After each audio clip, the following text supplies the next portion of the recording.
여러분, 제가 시 한 편을 읽어드리도록 하겠습니다.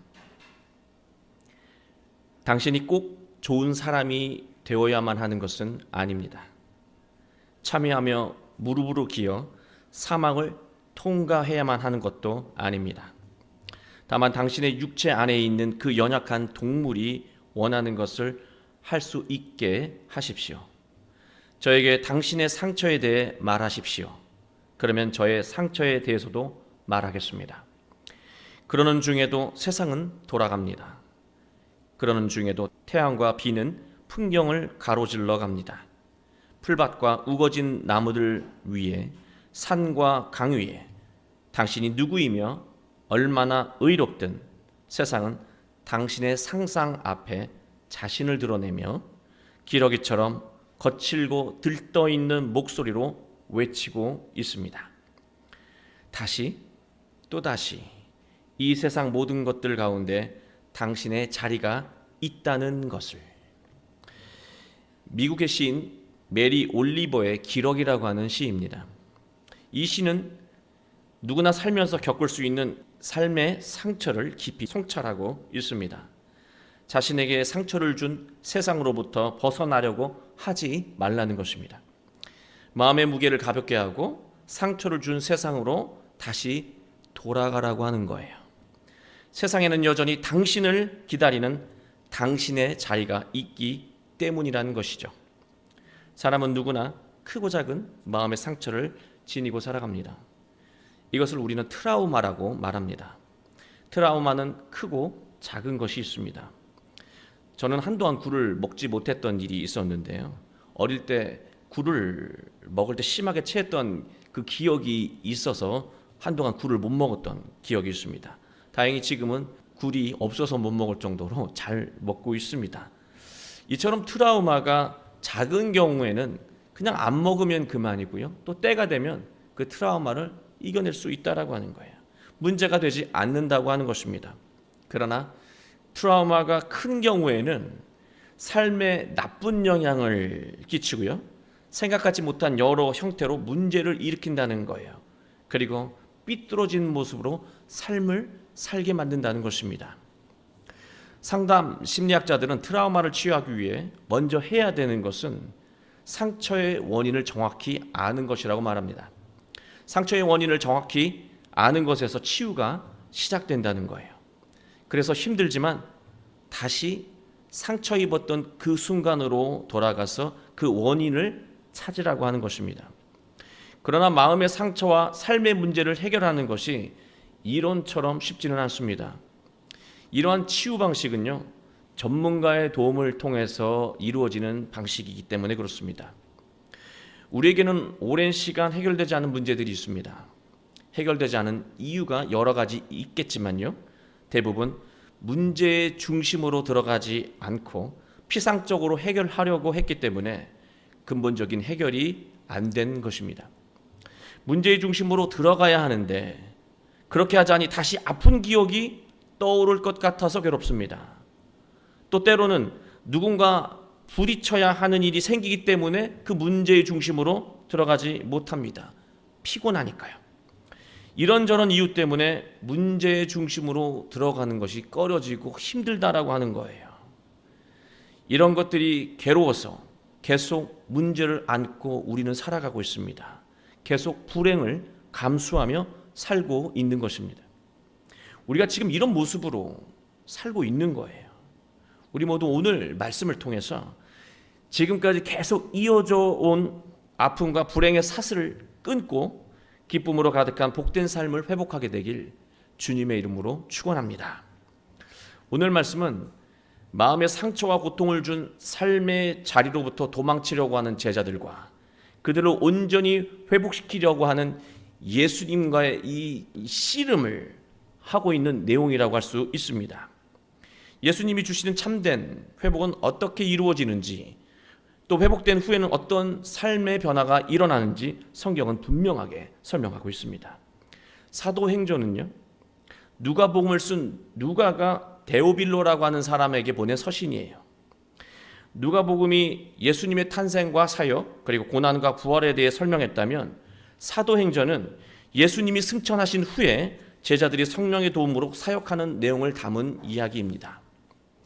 누가는 누가복음과 사도행전이 연속된 서신인 것을 밝히면서 말씀을 시작합니다. 1절 보시면 예수님께서 행하시며 가르치시기를 시작하신부터 이렇게 시작하고 있습니다.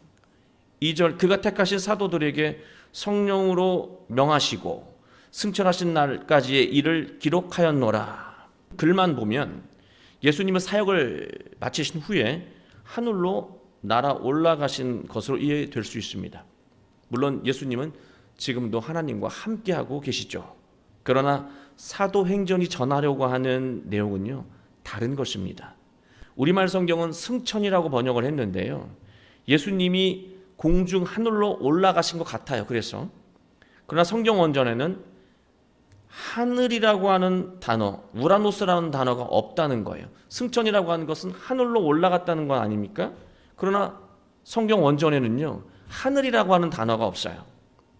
이 승천이라고 하는 번역한 이 본래 단어는 아날람바노라고 하는 단어인데 위로 받다 이런 뜻인데 수동태이기 때문에 위로 받아들이다 라는 뜻이에요.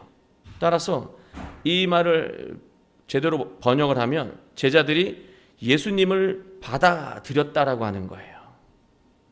예수님을 받아들였다는 거예요. 중의적인 두 가지 의미가 있습니다. 하나님이 예수님을 받아들였을 수도 있고요, 제자들이 예수님을 받아들인 것이기도 하다라고 하는 거예요. 예수님의 삶을 하나님이 받아들였다. 잘했다.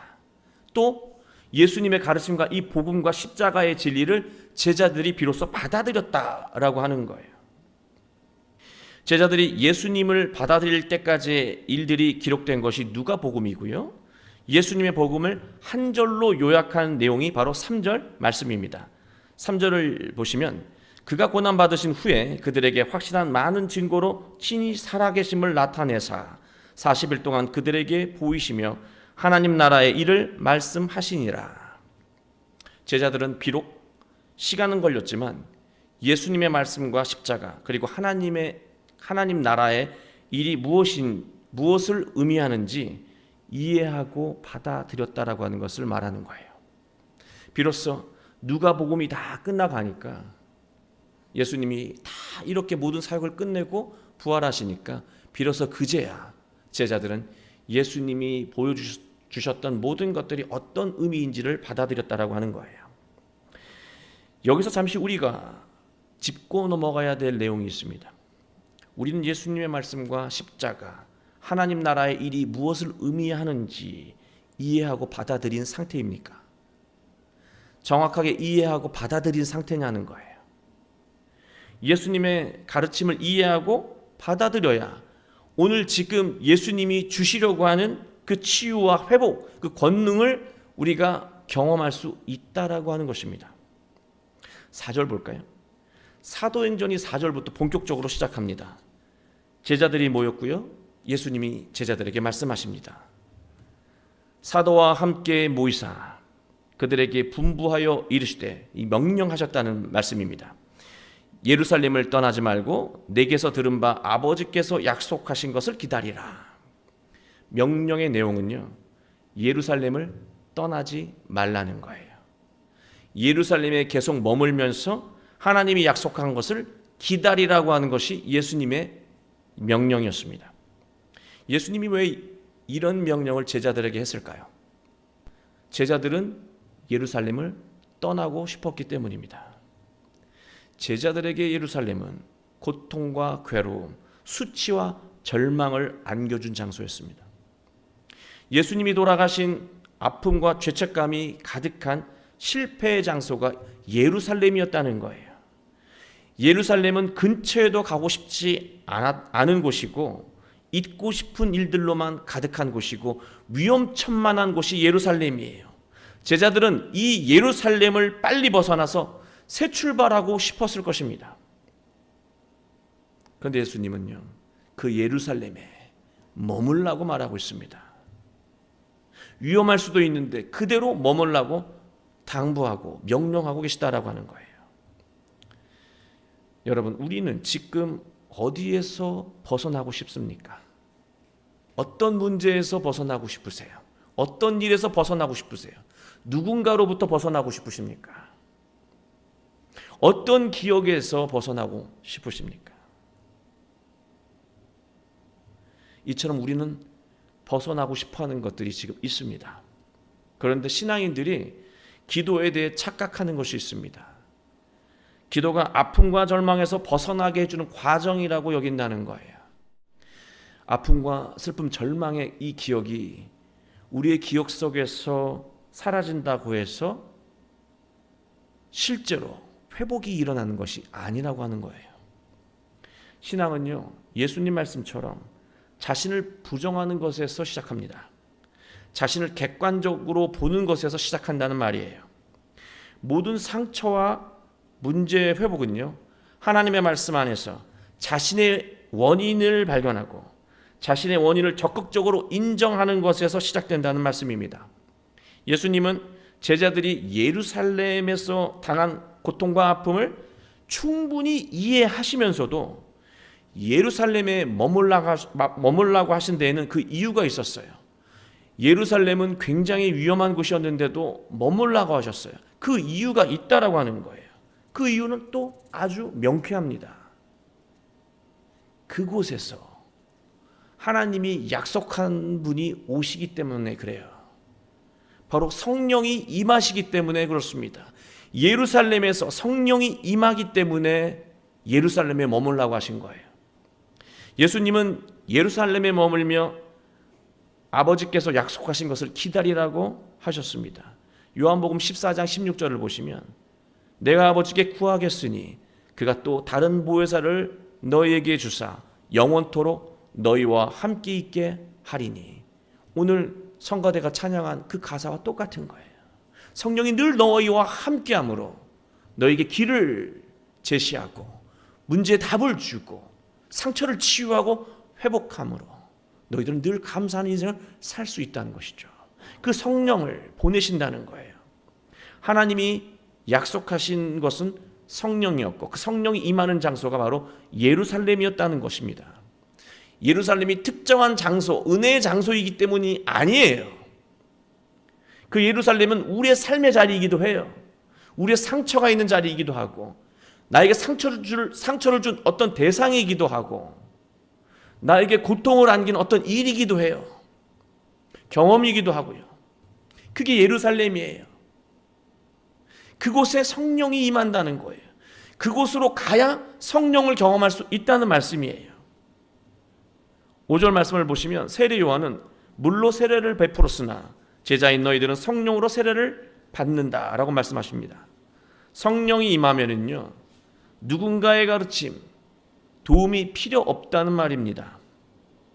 성령이 임하면 상처와 아픔, 문제의 원인을 성령이 깨닫게 하고 언제 어디서나 어떤 일을 겪어도 스스로 회복하도록 성령이 이끄신다는 것입니다.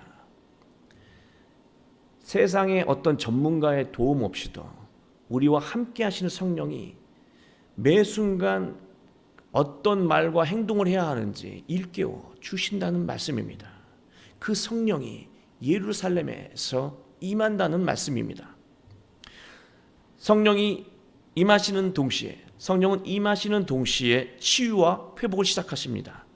타인의 도움을 받아야 하는 어떤 세상의 치유 방식과는 완전히 다른 것이죠. 성령의 치유는 늘 주체적이며 능동적이고 적극적입니다. 제자들이 예수님에게 질문합니다. 여러분, 제자들이 늘 예수님에게 질문할 때 그 질문은 굉장히 중요해요. 왜냐하면 질문을 보면 그 사람이 어떤 수준의 내면으로 살아가고 있는지를 그대로 보여주기 때문에 그래요. 그가 어떤 수준으로 살아가는지 그 질문을 보면 정확하게 알 수 있다는 거죠. 제자들이 어떤 질문을 했는지 한번 보도록 하겠습니다. 6절이에요. 그들이 모였을 때 예수께 여쭈어 이르되 주께서 이스라엘 나라를 회복하심이 이때이니까 하니, 이렇게 물어봐요. 예수님, 이스라엘이 회복되는 것이 지금입니까? 이때입니까? 라고 물어보고 있습니다. 그랬더니 예수님이 대답하십니다. 7절, 때와 시기는 아버지께서 자기의 권한에 두셨으니 너희가 알 바가 아니다. 때를 물어보지 마. 나도 때를 모르고 하나님만 아셔. 이렇게 해석해도 큰 문제가 되지 않습니다. 그러나 이 말씀을 이 상황 속에서 주신 말씀의 의미를 곰곰이 묵상하면 그런 의미만 있는 것이 아니에요. 너희가 지금 회복되길 바라야 하는 것은 이스라엘이 아니야. 너희의 영적인 상태가 회복되어야 한다는 것입니다. 지금 회복되어야 하는 것은 이스라엘의 회복이 아니라 성령으로 너희의 영이, 너희의 삶의 상황이 회복되어야 한다는 말씀을 하고 있는 거예요. 우리 나라가 문제라고 얘기하고, 교육이 문제라고 얘기하고, 교회가 문제라고 얘기하고, 어떤 상대가 문제라고 얘기를 하잖아요. 그가 회복되고 변화되는 것이 먼저가 아니라 지금 네가 먼저 회복되어야 된다는 거예요. 이스라엘 걱정하지 마. 너 자신부터 걱정하라고 하는 거예요. 너는 네가 생각하는 것보다 더 지금 심각한 상황이라고 하는 거예요. 지금 누가 누굴 걱정하고 있냐는 의미의 말씀이기도 하다는 것입니다. 제자들은 자신들이 겪고 있는 고통의 문제의 원인이 모두 이스라엘이 잘못됐기 때문이라고 여기고 있는 거예요. 그래서 이스라엘이 먼저 회복되어야 한다. 이 잘못된 나라를 빼앗긴 이 상황이 회복되면 우리가 이런 치욕을 겪지 않는다. 그것에 모든 자신들의 문제를 덧씌우고 있다라고 하는 것입니다. 자기들의 문제가 아니라고 하는 거죠. 그러나 한번 여러분 기억해 보시기 바랍니다. 제자들은요, 예수님과 함께하는 순간에 자기 목적에 따라서 흩어졌습니다. 자기 욕심하고 다르니까 에이 예수님 못 따르겠다. 다 도망쳤어요. 예수님을 믿고 따라야 하는 그 순간에 제자들은 두려움에 짓눌렸고 행동하지 못했습니다. 그리고 예루살렘은요, 다 잊고 싶은 기억들이에요. 여러분, 저는 아버지의 권유로 어릴 적부터 격투기 일을 안 배운 게 없어요. 다양한 격투기들을 섭렵을 했는데요. 유일하게 오랫동안 배웠던 운동이 복싱입니다. 어머니는 복싱을 배우는 저에게 또 아버지에게 왜 쓸데없이 복싱을 배우냐고 하시면서 늘 말리셨습니다. 그런데 쓸 때가 오더라고요. 부목사로 사역할 때 어느 날 한 집사님이 저에게 찾아와 상담을 요청하셨습니다. 자녀가 학교에서 폭력에 시달린다고 말했습니다. 그때는 학폭 문제가 지금처럼 예민하게 다루지 않는 때였습니다. 당시에 학폭 얘기를 하잖아요. 그러면 어른들의 반응은 이런 반응이에요. 아이들이 다 싸우면서 그렇게 잘하는 거지 뭘 그런 걸 가지고 예민하게 구냐고 하는 그런 시대였습니다. 아이가 집에 와서 매일 하는 얘기는요, 전학 가고 싶다는 거예요. 학교 생활을 적응하지 못하는 거죠. 학교 생활이 지옥 같은 거예요. 저는 그 집사님의 말씀을 듣는 순간 대책도 없으면서 문득 이런 말을 해버리고 말았어요. 전학하면 안 됩니다. 집사님 절대로 전학하면 안 됩니다. 지금 두려워서 피하면 앞으로 힘들고 어려운 일이 생길 때마다 변명하면서 피하는 길을 선택할 겁니다. 제가 복싱을 가르쳐 보겠습니다. 여러분은 웃으시겠지만 저는 기도하면서 복싱을 가르쳤습니다. 그때마다 아이에게 이런 말을 하게 되었습니다. 네 안에 있는 두려움이 너를 흔들면서 재미있어 하고 있어. 절대로 두려움에게 밀리면 안 돼. 이 얘기를 무한반복하는 거예요. 결과를 말씀드리면 아이는 학폭을 잘 극복하고 학교 생활을 즐겁게 했습니다. 이게 답이 될지 모르겠지만요, 걔가 마지막 수련하는 날에 한 말이 걔하고 한번 싸움 실력 겨누보고 싶대요. 그 얘기는요, 이미 두려움이 사라진 거예요. 너는 두려움을 이겼구나. 그랬더니 그 다음 주부터 안 나오더라고요, 복싱을. 아무튼 잘 됐잖아요. 결과는 잘 됐습니다. 물론 요즘은 예전과 다르게 상황이 많이 달라진 것을 압니다. 가해자는 무조건 나쁜 사람이지만 두려움 때문에 대응하지 못한 것은 똑같다라고 하는 거예요. 근본적인 문제는 학교를 옮기는 것으로 해결되는 게 아니라 두려움을 극복하는 것이었습니다. 저는 그때 일로 배운 것이 있습니다. 고통과 삶의 문제를 피하면 건강한 회복은 절대로 일어나지 않는다는 거예요. 문제의 답은 어디에 있습니까? 문제 가운데 있어요.